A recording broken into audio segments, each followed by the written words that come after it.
त्यांच्या मागण्या जोपर्यंत पूर्ण होत नाही तोपर्यंत ते सुद्धा आंदोलन मागे घेणार नाहीत. आम्ही पण घेणार नाहीत, आम्ही पण नाही घेणार. त्यांची तब्येत खालावत चालली आता. आम्ही लक्ष देऊन एक मिनिट आपल्यासोबत अजून काही आंदोलक आहेत.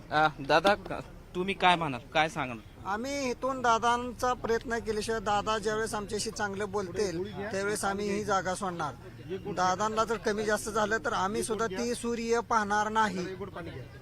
दादांची आम्हाला तब्येतीची गरज आहे, दादांची लय जरूर गरज आहे. आमच्यातली 100पैकी 25 मेली तरी चालतेली, पण आमचं दादा जगलं पाहिजे. तर फक्त दादा जर नाही, जर दादांना काय झालं तर आम्ही सुद्धा सूर्य पाहणार नाही त्या दिवसाचा.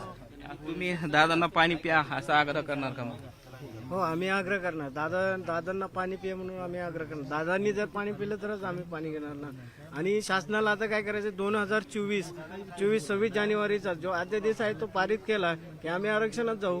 शासनाने काय केलं, तात्पुरतं नुसतं एक समजूत काढलेली त्या पिरियडला. आणि आज 4था दिवस आहे उपोषणाचा. म्हणजे याच्यावर मंत्रालय सुद्धा याच्यावर कुठलीच दक्षता घेत नाहीये. ही कुठेतरी लाजिरवाणी गोष्ट आहे. मराठा समाज हा एक त्यांच्या न्यायासाठी, हक्कासाठी रस्त्यावर उतरून द्यायला नाही पाहिजे समाजाला यांनी. आज तुम्ही बघताय, आज समाजात अनेक गोष्टी घडतायत, हे होत आहेत.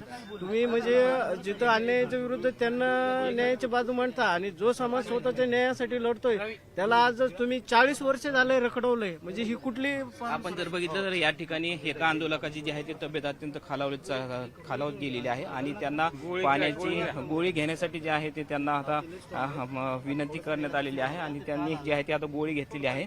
आपल्यासोबत हे आंदोलक आहेत. दादा, आता 4था दिवस आहे उपोषणाचा, काय सांगाल सरकारला तुम्ही? सरकारकडं आम्हाला एकच मागणी आहे. आज 18 महिने झाले आंतरवाडीमधून समाजासाठी आरक्षण मागणी जे जरांगे पाटील करीत आहेत त्याची सरकारनं अजून दखल घेतली नाही. कारण का करोडोनं समाज एकत्र येऊन आरक्षण, उपोषण हे जेवढे मागणीचे आमची जी लावून धरलेली आम्ही, सरकारनं वेळोवेळी आमची फसवणूक केलेली, धोके दिलेले आहेत, उठवलेले भाऊला गोड बोलून. वेळोवेळी भाऊनं जे प्रयत्न केले हे समाजासाठी आमच्या, तर आम्ही जोपर्यंत भाऊच्या जे मागण्या आहेत ते पूर्ण होत नाही तोपर्यंत आम्ही जे उपोषण होऊ, इथं 200 लोक बसलेले, तोपर्यंत आम्ही सुद्धा हटणार नाही. हे सरकारला कळालं पाहिजे. आमचा जास्त अंत घेण्यात आता महत्व नाही. त्यांना इकडं दखल नाही, येऊन आमची कोणी पाहणी करीत नाही. डॉक्टर जरी आले तर आमचे BP शुगर तपासतात, बाकी आम्ही इलाज का घेत नाही. आमचे भाऊ पाणी सुद्धा पित नाहीत ना. आमच्या मागण्या पूर्ण केल्याशिवाय आम्ही इथून कसं हटणार? त्याचा आज पूर्ण जरांगे पाटलाचे पार्ट खराब होऊन गेलेत. सरकारला याची अजाबात काळजी नाही, दखल नाही. सरकारला वाटायला असंच बसून बसून गेलं तर आपल्या मागली पिढ्या जायली. हे जर याच्या मनामध्ये खोट असेल आणि याने संविधानाच्या पदावर बसून आमचा जर अंत घेत असतील याचे परिणाम वाईट होणार.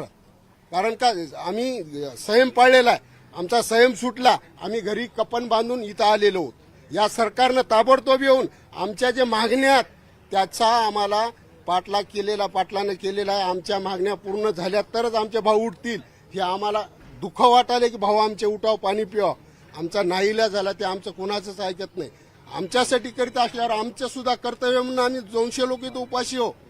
याची सरकारनं दखल घ्यावं. आता वेळ लावण्यात मतलब नाही. सरकारनं आता आमचा अंत पाहू नाही आणि त्यांना अधिकारात, आम्हाला अधिकारात मागण्याचे त्यांना द्यायचे अधिकारात आमच्या मागण्या पूर्ण करावं. आम्हाला OBC मधून 50% आरक्षण द्यावं, ही आमची ठाम भूमिका आहे.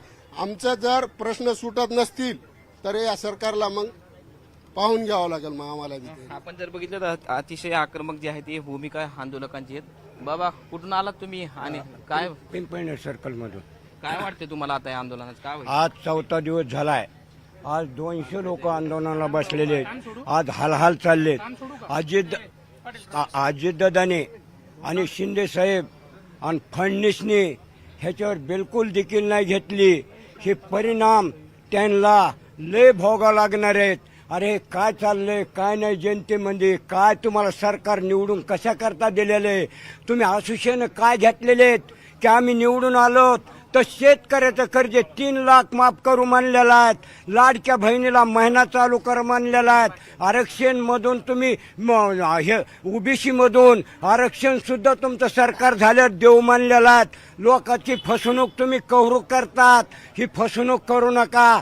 तिकडे बी मशेगावचे सरपंच आमचे देशमुख संतोष भैया त्यांचा बी हत्या केलेला आहे. तिथं सुद्धा आंदोलन, तिथले सुद्धा त्यांचे भाऊ इथं आलेले आहेत आंदोलनाला, तिथं सुद्धा न्याय. आज कराड ह्यातमध्ये ठुत्यात 80 मंदी आणि गोरगरीब लोकांचे लेकरं जर असते तर आज त्यांच्यावर हे झाले असत्या. ह्यांचे गुन्हे किती तर जिमनी किती निघायला लागल्यात, त्याच्यावर शासनाने देखील घेऊन त्यांना फाशीची शिक्षा द्यावा आणि त्यांच्या मागे जे सांभाळणार आहेत ना वालिसदार त्यांना सुद्धा मध्ये घ्यावा. माझी एवढी शेतकऱ्याची कळकळीची विनंती. आणि सरकारने इथं येऊन न्याय द्यावा, नाही तर ह्याच्यातून परिणाम आता काय घडते हे सुद्धा मी सांगू शकत नाही. आपण बघितलं तर अतिशय आक्रमक जे आहे ते आंदोलक या ठिकाणी आहे. सरकारनं या आंदोलनाची जी आहे ती दखल घ्यावी अशा पद्धतीची मागणी जी आहे ते या सगळ्या आंदोलकांची आहेत.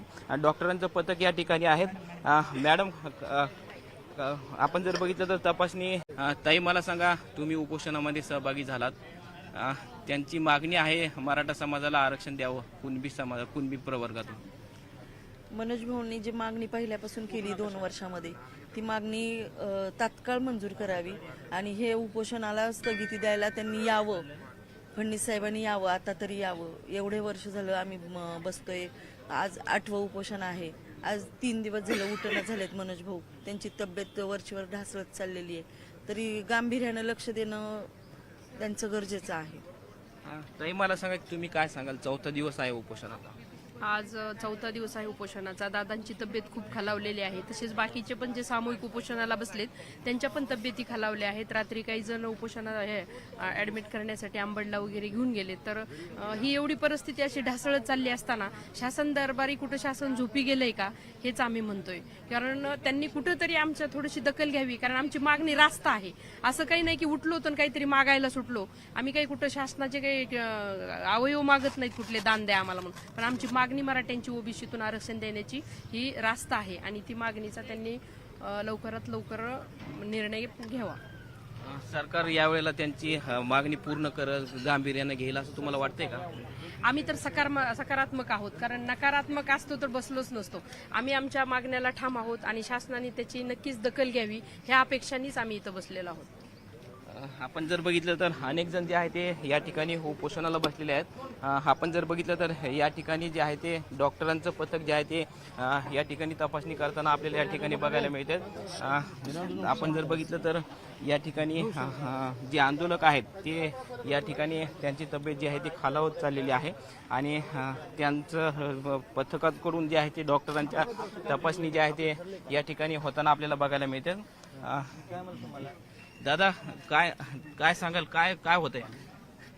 नाही, काय ते त्यांना पाण्याची गरज आहे पण ते पाणी नाही म्हणतात. पण आम्ही सगळ्यांना मिळून आता दादाला बोलणार आहेत की त्यांनी पाणी घ्यावं आणि नंतर आम्ही सुद्धा पाणी घेणार आहेत. आता थोड्या वेळानं बोलणार दादाशी की कुठेतरी त्यांनी पाणी घ्यावं आणि तीच मागणी आहे यांची पण की पाटलांनी पाणी घेतल्याशिवाय तुम्ही पाणी पिणार नाही. हो, नाही, अजून तर भरपूर जणांनी काय घेतलंच नाही. काय मग हे असे हाल व्हायलेत आणि तुमच्या माध्यमातून मी शासनाला सांगेल की म्हणजे हे असं बघण्यापेक्षा कुठेतरी लवकर तोडगा काढावा. काहीतरी काय माणसं मारायचं असं ठरलंच आहे का काय? म्हणजे आजचा 4था दिवस आहे आणि बोला. आमचा जीव घ्यायचा ठरवलंय का तुम्ही? आमचा माणूस मरतोय तिथं.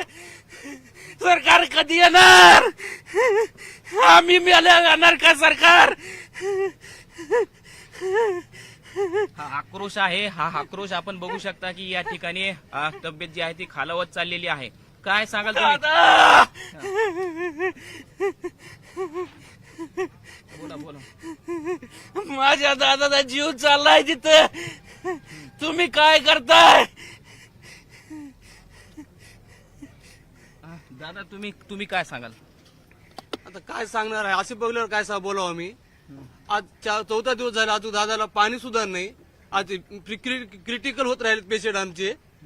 कामाला मारायचं ठरवलं काय तुम्ही सगळे? इथून न्यायालय तर तिकडे काय करायचं काहीच माहित नाही आम्हाला अजून. आज हे पेशंट व्हायले. आज 180 कितीतरी बीपी झालेला आहे यांचा. कोणतरी आहे काही तर आलं का कोणी? एक सरकार कोणी इथं? सरकारकडे तुमची काय मागणी असणार? आम्ही इथून जाणार नाहीत. आज आम्ही इथून मेलो तरी बी आम्ही आता इथून जाणार नाहीत आणि आमचे उपचार घेणार नाहीत. आमची सहनशीलता संपलेली आहे आता. पण जरांगे पाटील च्या मागण्या जोपर्यंत पूर्ण होत नाही तोपर्यंत ते सुद्धा आंदोलन मागे घेणार नाहीत. आम्ही पण घेणार नाहीत, आम्ही पण नाही घेणार. त्यांची तब्येत खालावत चालली आता. आम्ही लक्ष देऊन एक मिनिट आपल्यासोबत अजून काही आंदोलक आहेत. दादा तुम्ही काय म्हणाल, काय सांगाल? आम्ही इथून दादांचा प्रयत्न केल्याशिवाय दादा ज्यावेळेस आमच्याशी चांगलं बोलतील त्यावेळेस आम्ही ही जागा सोडणार. दादांना जर कमी जास्त झालं तर आम्ही सुद्धा ती सूर्य पाहणार नाही. दादांची आम्हाला तब्येतीची गरज आहे, दादांची लय जरूर गरज आहे. आमच्यातली ह्यातली 100पैकी 25 मेली तरी चालतेली, पण आमचं दादा जगलं पाहिजे. तर फक्त दादा जर नाही, जर दादांना काय झालं तर आम्ही सुद्धा सूर्य पाहणार नाही त्या दिवसाचा. तुम्ही दादांना पाणी प्या असा आग्रह करणार का? मग हो, आम्ही आग्रह करणार. दादांना पाणी पिया म्हणून आम्ही आग्रह करणार. दादांनी जर पाणी पिलं तरच आम्ही पाणी घेणार ना. आणि शासनाला आता काय करायचं, 2024-26 जानेवारीचा जो अध्यादेश आहे तो पारित केला की आम्ही आरक्षणात जाऊ. शासनाने काय केलं, तात्पुरतं नुसतं एक समजूत काढलेली त्या पिरियडला. आणि आज 4था दिवस आहे उपोषणाचा. म्हणजे याच्यावर मंत्रालय सुद्धा याच्यावर कुठलीच दक्षता घेत नाहीये. ही कुठेतरी लाजिरवाणी गोष्ट आहे. मराठा समाज हा एक त्यांच्या न्यायासाठी, हक्कासाठी रस्त्यावर उतरून द्यायला नाही पाहिजे समाजाला यांनी. आज तुम्ही बघताय, आज समाजात अनेक गोष्टी घडतायत, हे होत आहेत. तुम्ही म्हणजे जिथं अन्यायाच्या विरुद्ध त्यांना न्यायाची बाजू मांडता आणि जो समाज स्वतःच्या न्यायासाठी लढतोय त्याला आज तुम्ही 40 वर्ष झाले रखडवलंय. म्हणजे ही कुठली आपण जर बघितलं तर या ठिकाणी एका आंदोलकाची जी आहे ती तब्येत अत्यंत खालावत गेलेली आहे आणि त्यांना पाण्याची गोळी घेण्यासाठी जे आहे ते त्यांना आता विनंती करण्यात आलेली आहे आणि त्यांनी जी आहे ती आता गोळी घेतलेली आहे. आपल्यासोबत हे आंदोलक आहेत.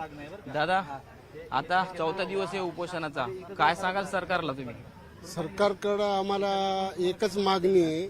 आज 18 महिने झाले आंतरवाडीमधून समाजासाठी आरक्षण मागणी जे जरांगे पाटील करीत आहेत त्याची सरकारनं अजून दखल घेतली नाही. कारण का करोडोनं समाज एकत्र येऊन आरक्षण उपोषण हे जेवढे मागणीचे आमची जी लावून धरलेली आम्ही, सरकारनं वेळोवेळी आमची फसवणूक केलेली, धोके दिलेले आहेत, उठवलेले भाऊला गोड बोलून. वेळोवेळी भाऊनं जे प्रयत्न केले हे समाजासाठी आमच्या, तर आम्ही जोपर्यंत भाऊच्या जे मागण्या ते पूर्ण होत नाही तोपर्यंत आम्ही जे उपोषण होऊ इथं 200 लोक बसलेले तोपर्यंत आम्ही सुद्धा हटणार नाही. हे सरकारला कळायला पाहिजे. आमचा जास्त अंत घेण्यात आता महत्व नाही. त्यांना इकडं दखल नाही, येऊन आमची कोणी पाहणी करीत नाही. डॉक्टर जरी आले तर आमचे BP शुगर तपासतात, बाकी आम्ही इलाज का घेत नाही. आमचे भाऊ पाणी सुद्धा पित नाहीत ना. आमच्या मागण्या पूर्ण केल्याशिवाय आम्ही इथून कसं हटणार? त्याचा आज पूर्ण जरांगे पाटलाचे पार्ट खराब होऊन गेलेत. सरकारला याची अजाबात काळजी नाही, दखल नाही. सरकारला वाटायला असंच बसून बसून गेलं तर आपल्या मागली पिढ्या जायली. हे जर याच्या मनामध्ये खोट असेल आणि याने संविधानाच्या पदावर बसून आमचा जर अंत घेत असतील याचे परिणाम वाईट होणार. कारण का आम्ही संयम पाळलेला आहे, आमचा संयम सुटला, आम्ही घरी कपन बांधून इथं आलेलो आहोत. या सरकारनं ताबडतोब येऊन आमच्या जे मागण्या त्याचा आम्हाला पाटलानं केलेला आहे. आमच्या मागण्या पूर्ण झाल्या तरच आमचे भाऊ उठतील. हे आम्हाला दुःख वाटायला की भाऊ आमचे उठाव, पाणी पिवा. आमचा नाईलाज झाला, ते आमचं कोणाचंच ऐकत नाही. आमच्यासाठी करीत असल्यावर आमचं सुद्धा कर्तव्य म्हणून आम्ही 200 लोक इथं उपाशी हो. याची सरकारनं दखल घ्यावं. आता वेळ लावण्यात मतलब नाही. सरकारनं आता आमचा अंत पाहू नाही आणि त्यांना अधिकारात, आम्हाला अधिकारात मागण्याचे त्यांना द्यायच्या अधिकारात आमच्या मागण्या पूर्ण करावं. आम्हाला OBC मधून 50% आरक्षण द्यावं, ही आमची ठाम भूमिका आहे. आमचं जर प्रश्न सुटत नसतील तर या सरकारला मग पाहून घ्यावं लागेल. मग आम्हाला आपण जर बघितलं तर अतिशय आक्रमक जी आहे ती भूमिका आंदोलकांची आहेत. बाबा, कुठून आलात तुम्ही आणि काय पिंपळनेर सर्कल मधून. काय वाटते तुम्हाला आता या आंदोलनाचं काय होईल? आज 4था दिवस झालाय. आज 200 लोक आंदोलनाला बसलेले आहेत. आज हालहाल चाललेत. अजितदादाने आणि शिंदे साहेब आणि फडणवीसने ह्याच्यावर बिलकुल देखील नाही घेतली. हे परिणाम त्यांना लय भोगा लागणार आहेत. अरे काय चाललंय, काय नाही जनतेमध्ये, काय तुम्हाला सरकार निवडून कशा करता दिलेलं आहे? तुम्ही आशुषेनं काय घेतलेले आहेत की आम्ही निवडून आलोत तर शेतकऱ्याचं कर्ज 3 लाख माफ करू म्हणलेलं आहे. लाडक्या बहिणीला महिना चालू कर म्हणलेला आहे. आरक्षण मधून तुम्ही हे ओबीसी मधून आरक्षण सुद्धा तुमचं सरकार झाल्यावर देऊ म्हणलेलं आहे. लोकांची फसवणूक तुम्ही करू करतात. ही फसवणूक करू नका. तिकडे बी मशेगावचे सरपंच आमचे देशमुख संतोष भैया त्यांचा बी हत्या केलेला आहे. तिथं सुद्धा आंदोलन, तिथले सुद्धा त्यांचे भाऊ इथं आलेले आहेत आंदोलनाला. तिथं सुद्धा न्याय. आज कराड ह्यात म्हणजे ठुत्यात आयशी मध्ये आणि गोरगरीब लोकांचे लेकरं जर असते तर आज त्यांच्यावर हे झाले असत्या. ह्यांचे गुन्हे किती तर जिमनी किती निघायला लागल्यात. त्याच्यावर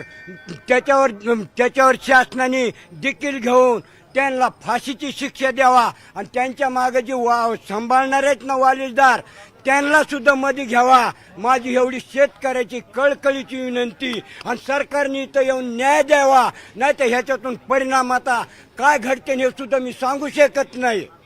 आपण बघितलं तर अतिशय आक्रमक जे आहे ते आंदोलक या ठिकाणी आहे. सरकारनं या आंदोलनाची जी आहे ती दखल घ्यावी अशा पद्धतीची मागणी जी आहे ते या सगळ्या आंदोलकांची आहेत. डॉक्टरांचं पथक या ठिकाणी आहेत. मॅडम, आपण जर बघितलं तर तपासणी ताई मला सांगा, तुम्ही उपोषणामध्ये सहभागी झालात. त्यांची मागणी आहे मराठा समाजाला आरक्षण द्यावं कुणबी प्रवर्गातून. मनोज भाऊंनी जी मागणी पहिल्यापासून केली 2 वर्षामध्ये ती मागणी तात्काळ मंजूर करावी आणि हे उपोषणाला स्थगिती द्यायला त्यांनी यावं. फडणवीस साहेबांनी यावं, आता तरी यावं. एवढे वर्ष झालं आम्ही बसतोय. आज 8वं उपोषण आहे. आज 3 दिवस झालं उठणं झालेत मनोज भाऊ. त्यांची तब्येत वरचीवर ढासळत चाललेली आहे. तरी गांभीर्यानं लक्ष देणं त्यांचं गरजेचं आहे. ताई मला सांगा, तुम्ही काय सांगाल? 4था दिवस आहे उपोषणाचा. आज 4था दिवस आहे उपोषणाचा. दादांची तब्येत खूप खालावलेली आहे. तसेच बाकीचे पण जे सामूहिक उपोषणाला बसलेत त्यांच्या पण तब्येती खालावल्या आहेत. रात्री काही जण उपोषणाला ऍडमिट करण्यासाठी आंबडला वगैरे घेऊन गेले. तर ही एवढी परिस्थिती अशी ढासळत चालली असताना शासन दरबारी कुठं शासन झोपी गेलंय का हेच आम्ही म्हणतोय. कारण त्यांनी कुठंतरी आमच्या थोडीशी दखल घ्यावी. कारण आमची मागणी रास्त आहे. असं काही नाही की उठलो तर काहीतरी मागायला सुटलो. आम्ही काही कुठं शासनाचे काही अवयव मागत नाहीत कुठले दान द्या आम्हाला म्हणून. पण आमची मागणी मराठ्यांची ओबीसीतून आरक्षण देण्याची ही रास्त आहे आणि ती मागणीचा त्यांनी लवकरात लवकर निर्णय घ्यावा. सरकार यावेळेला त्यांची मागणी पूर्ण करल, गांभीर्यानं घेईल असं तुम्हाला वाटतंय का? आम्ही तर सकारात्मक आहोत. कारण नकारात्मक असतो तर बसलोच नसतो. आम्ही आमच्या मागण्याला ठाम आहोत आणि शासनाने त्याची नक्कीच दखल घ्यावी ह्या अपेक्षांनीच आम्ही इथं बसलेलो आहोत. आपण जर बघितलं तर अनेक जण जे आहे ते या ठिकाणी उपोषणाला बसलेले आहेत. आपण जर बघितलं तर या ठिकाणी जे आहे ते डॉक्टरांचं पथक जे आहे ते या ठिकाणी तपासणी करताना आपल्याला या ठिकाणी बघायला मिळतात.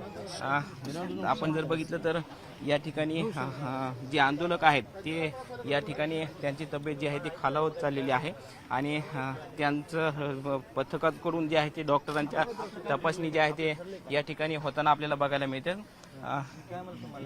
दादा, काय सांगाल? काय होतंय? नाही काय ते त्यांना पाण्याची गरज आहे पण ते पाणी नाही म्हणतात. पण आम्ही सगळ्यांना मिळून आता दादाला बोलणार आहेत की त्यांनी पाणी घ्यावं आणि नंतर आम्ही सुद्धा पाणी घेणार आहेत. आता थोड्या वेळानं बोलणार दादाशी की कुठेतरी त्यांनी पाणी घ्यावं आणि तीच मागणी आहे यांची पण की पाटलांनी पाणी घेतल्याशिवाय तुम्ही पाणी पिणार नाही. हो नाही, अजून तर भरपूर जणांनी काय घेतलंच नाही काय. मग हे असे हाल व्हायलेत आणि तुमच्या माध्यमातून मी शासनाला सांगेल की म्हणजे हे असं बघण्यापेक्षा कुठेतरी लवकर तोडगा काढावा. काहीतरी काय माणसं मारायचं असं ठरलंच आहे का काय? म्हणजे आजचा 4था दिवस आहे. सरकारने यायला पाहिजे दादाकड. बोला. आमचा जीव घ्यायचा ठरवलंय का तुम्ही? आमचा माणूस मरतोय तिथं. सरकार कधी येणार? आम्ही मेल्या जाणार का सरकार? हा आक्रोश आहे. हा आक्रोश आपण बघू शकता की या ठिकाणी तब्येत जी आहे ती खालावत चाललेली आहे. काय सांगाल तुम्ही? बोला. माझ्या दादाचा जीव चाललाय तिथं. तुम्ही काय करताय? दादा, तुम्ही काय सांगाल? आता काय सांगणार आहे? असे बघल्यावर काय बोलावं आम्ही. आज 4था दिवस झाला अजून दादाला पाणी सुद्धा नाही. आज क्रिटिकल होत राहिले पेशंट आमचे. कामाला मारायचं ठरवलं काय तुम्ही सगळे? इथून न्यायालय तर तिकडे काय करायचं काहीच माहित नाही आम्हाला अजून. असे पेशंट व्हायले आज 180 कितीतरी बीपी झालेला आहे यांचा. कोणतरी आहे का इथं? आलं का कोणी एक सरकार कोणी इथं? सरकारकडे तुमची काय मागणी असणार? आम्ही इथून जाणार नाहीत आज. आम्ही इथून मेलो तरी बी का आम्ही आता इथून जाणार नाहीत आणि आमचे उपचार घेणार नाहीत. आमची सहनशीलता संपलेली आहे आता. पण जरांगे पाटीलच्या मागण्या जोपर्यंत पूर्ण होत नाही तोपर्यंत ते सुद्धा आंदोलन मागे घेणार नाहीत. आम्ही पण घेणार नाहीत. आम्ही पण नाही घेणार. त्यांची तब्येत खालावत चालली आता. आम्ही लक्ष देऊन एक मिनिट आपल्यासोबत अजून काही आंदोलक आहेत. दादा तुम्ही काय म्हणाल, काय सांगाल? आम्ही इथून दादांचा प्रयत्न केल्याशिवाय दादा ज्यावेळेस आमच्याशी चांगलं बोलतील त्यावेळेस आम्ही ही जागा सोडणार. दादांना जर कमी जास्त झालं तर आम्ही सुद्धा ती सूर्य पाहणार नाही. दादांची आम्हाला तब्येतीची गरज आहे. दादांची लय जरूर गरज आहे. आमच्यातली ह्यातली 100पैकी 25 मेली तरी चालतेली, पण आमचं दादा जगलं पाहिजे. तर फक्त दादा जर नाही, जर दादांना काय झालं तर आम्ही सुद्धा सूर्य पाहणार नाही त्या दिवसाचा. तुम्ही दादांना पाणी प्या असा आग्रह करणार का? मग हो, आम्ही आग्रह करणार. दादांना पाणी पिया म्हणून आम्ही आग्रह करणार. दादांनी जर पाणी पिलं तरच आम्ही पाणी घेणार ना. आणि शासनाला आता काय करायचं, 2024-26 जानेवारीचा जो अध्यादेश आहे तो पारित केला की आम्ही आरक्षणात जाऊ. शासनाने काय केलं, तात्पुरता नुसतं एक समजूत काढलेली त्या पिरियडला. आणि आज 4था दिवस आहे उपोषणाचा. म्हणजे याच्यावर मंत्रालय सुद्धा याच्यावर कुठलीच दक्षता घेत नाहीये. ही कुठेतरी लाजिरवाणी गोष्ट आहे. मराठा समाज हा एक त्यांच्या न्यायासाठी, हक्कासाठी रस्त्यावर उतरून द्यायला नाही पाहिजे समाजाला यांनी. आज तुम्ही बघताय, आज समाजात अनेक गोष्टी घडतायत, हे होत आहेत. तुम्ही म्हणजे जिथं अन्यायाच्या विरुद्ध त्यांना न्यायाची बाजू मांडता आणि जो समाज स्वतःच्या न्यायासाठी लढतोय त्याला आज तुम्ही 40 वर्ष झाले रखडवलंय. म्हणजे ही कुठली आपण जर बघितलं तर या ठिकाणी एका आंदोलकाची जी आहे ती तब्येत अत्यंत खालावत गेलेली आहे आणि त्यांना पाण्याची गोळी घेण्यासाठी जे आहे ते त्यांना आता